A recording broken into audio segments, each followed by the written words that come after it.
আসসালামু আলাইকুম এভরিওয়ান, কি অবস্থা সবার? সকালবেলা ঘুম থেকে উঠে আগে রুমটা ক্লিন করে নিলাম। আর এদিকে দেখি আম্মু সকালে আজকে ছোলা বুট রান্না করছে। আমার তো আবার ছোলা বুট মুড়ি দিয়া খাইতে এইভাবে ভালো লাগে নর্মাল। আর আমার মতন কে কে ছোলা থেকে শুধু আলু বাইছা বাইছা নেন। আমি তো ছোলা থেকে শুধু আলু বাইছা বাইছা নেই। ইজানের মামা ওর জন্য যে খেলনাগুলো আনছিল এগুলো আমি গরম পানি দিয়ে ক্লিন করে নিছিলাম। এগুলো থেকে অনেক বাজে একটা স্মেল আসে। আর এদিকে ওর মামারে ডাকতেছিল, বেচারা দরজাই খুলে না। তো আজকে গাছের পেঁপে দিয়ে মুরগি রান্না করবে। আমাদের গাছের পেঁপেগুলা মোটামুটি সবই পাকার অবস্থা হয়ে গেছে, তাই বাইচা একটা ছোট পেঁপে পাইরা নিছিলাম।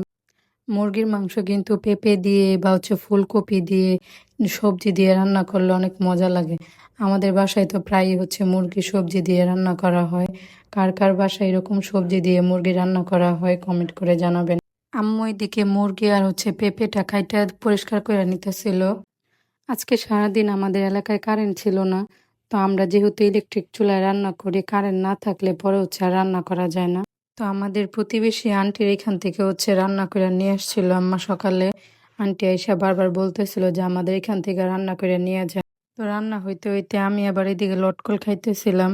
আচ্ছা, কে কে আমার মতো লটকলের বিচি সহ খেয়ে ফেলেন? আমি তো লটকলের বিচি সহই খেয়ে ফেলি, আমার ভালো লাগে।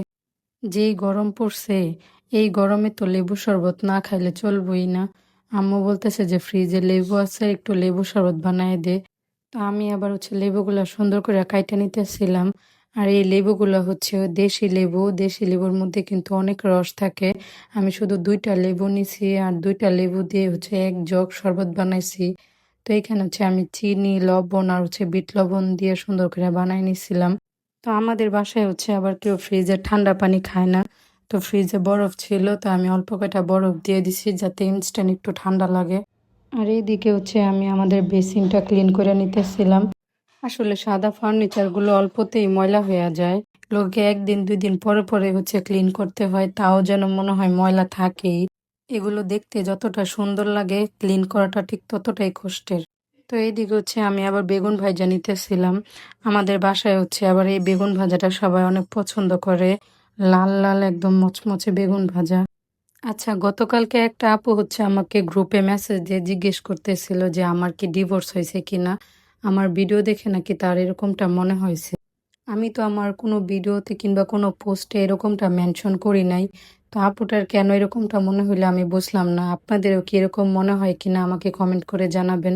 যদিও আমি বাবার বাড়িতেই থাকি বেশি, আর কেন থাকি সেটাও একদিন আপনাদের সাথে শেয়ার করব, সময় হোক তারপর। আর আমার পেজটা যেহেতু নতুন, তো সবাই একটু ফলো দিয়ে পাশে থাকবেন। আর আমার ভিডিওগুলো আপনাদের কাছে কেমন লাগে সেটা অবশ্যই কমেন্ট করে জানাবেন। তো আজকের ভিডিওটা এই পর্যন্তই। আল্লাহ হাফেজ।